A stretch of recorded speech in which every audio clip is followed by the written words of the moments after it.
sparkling, golden, pure, refreshing. A beverage as old as history. The ancient Babylonians were probably the first to brew beer. The Egyptians, too, brewed a beverage from fermented barley. It was a beer reserved for the great feasts of the day. The Roman conquest of Egypt introduced the beer to the Western civilization of the day, as Caesar and his warriors drank toasts to their victories. The Anglo-Saxon monks are credited with the development of many brewing formulas.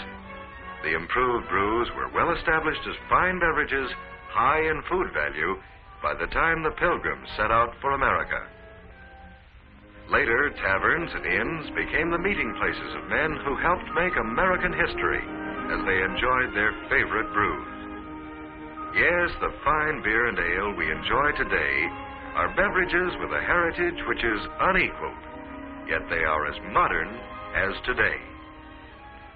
In today's brewery laboratories, knowledge passed down through the centuries is combined with modern chemistry of food to produce beverages that would have been the envy of the kings and emperors of old. From the laboratory to the tanks where the finest of American malted grains are fermented, the beer of today is brewed under spotlessly clean conditions. Modern scientific instruments control the entire brewing process. No other food products get more careful attention in manufacture than American beer and ale. In addition, the brewing of this fine beer and ale today is one of America's great industries, contributing much to our economy. Some 400 modern breweries in operation today represent an investment of more than $2 billion in buildings and equipment. To staff these breweries requires nearly 100,000 employees, earning $350 million a year. American farms supply most of the ingredients required for brewing: barley, wheat, corn, rice, hops, and soybeans, thousands of tons of it. To be more specific, every year the farmers of America sell the breweries more than 1 billion pounds of farm products worth $250 million. From these fine golden grains, the breweries produce over 1 billion gallons of immaculately pure beer and ale in barrels, cans, and bottles to suit every taste, occasion, and personal preference. Beverages high in food value and rich in tradition, ready to add to gracious living the American way. About 1/4 of the spent grain goes back to the farms as cattle feed. Because of the high concentration of protein and fat, the spent grains are of special value in increasing milk production. In addition, the excess brewer's yeast is one of the richest sources of vitamin B complex. Much of it is used in preparation of vitamin extracts for medicinal purposes. These byproducts are, of course, untaxed. But the beer and ale itself are subjected to heavy direct federal and state excise taxes. Taxes which help pay the cost of fine schools, modern highways for our pleasure and communication, and operation of our government. Taxes on beer and ale provide $850 million a year to state and federal governments. This is in addition to the property and income taxes paid by the brewers, beer distributors, retailer, and their respective employees. The brewing industry is proud of its contributions to America in fine malt beverages, employment, raw material purchases, byproducts, and taxes. And so are the people who form the link between the brewers and the consuming public. As the connecting link, the men and women who distribute, sell, and serve malt beverages have a two-way responsibility. To the brewers, they are responsible for the protection of the quality of the beer and ale they handle. To the American public, the sellers and servers of beer have an even greater responsibility. And that's because, to the public, they are the brewing industry. They are good American citizens who take their responsibilities seriously. The distributors, for example, they know the importance of cleanliness. They make every effort to keep their storage buildings and delivery trucks spotless. Their drivers know the importance of friendliness, courtesy, and observance of traffic regulations. Grocers and takeout store operators, too, realize the importance of cleanliness, observance of the law, and service to the public. They know, for example, that the public expects them to stock beer and ale in the various sizes of bottles and cans available, as well as in a choice of brands.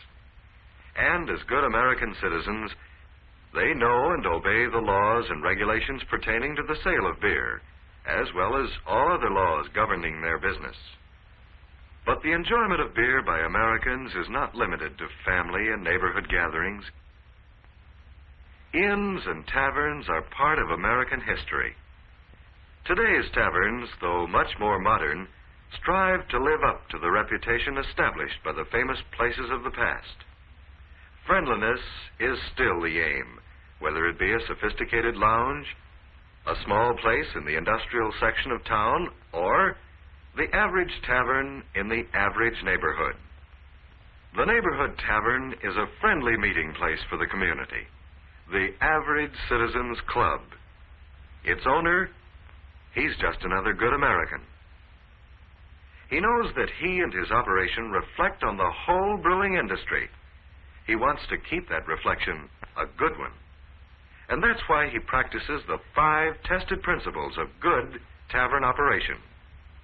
First of all, he protects the quality of the beer and ale he sells by serving it at the right temperature, whether it be in bottles or on draft. Second, he knows that he's serving beverages which are made under immaculate conditions.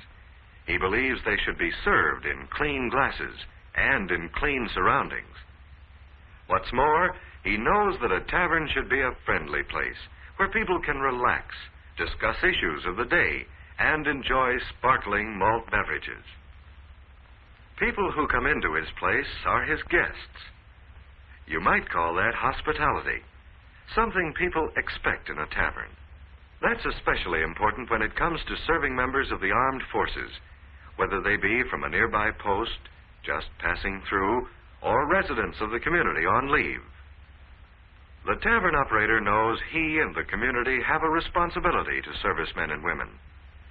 He works with armed forces officials in all matters which might involve his operation so far as servicemen and women are concerned. And that brings us to the next principle of good tavern operation: observance of the laws. A good operator knows that laws are designed to help preserve the rights of everyone. He makes every effort to observe them and cooperates fully with all law enforcement agencies. Being a good citizen is the 5th principle of good tavern operation. He knows the public expects him and other businessmen to take an active part in all worthy local activities. He knows he must also serve on committees and support activities like the Community Chest, March of Dimes, Cancer Fund, Chamber of Commerce, and similar organizations. Yes, quality of product, cleanliness, friendliness, observance of the law, and good citizenship. These are the principles. There are some who look for any opportunity to magnify every mistake and use it to seek prohibition of the malt beverages, which add to the enjoyment of gracious living. However, more than 1 million Americans are a part of this great industry. As long as they and the millions more Americans whom they serve continue to live up to the fine heritage of beer and brewing, we can continue to enjoy gracious living with the help of fine beer and ale. Gracious living, self-government, freedom, tied to the way of doing things that have made the American economy what it is today and have helped make America great. That's the way we, as Americans, like it.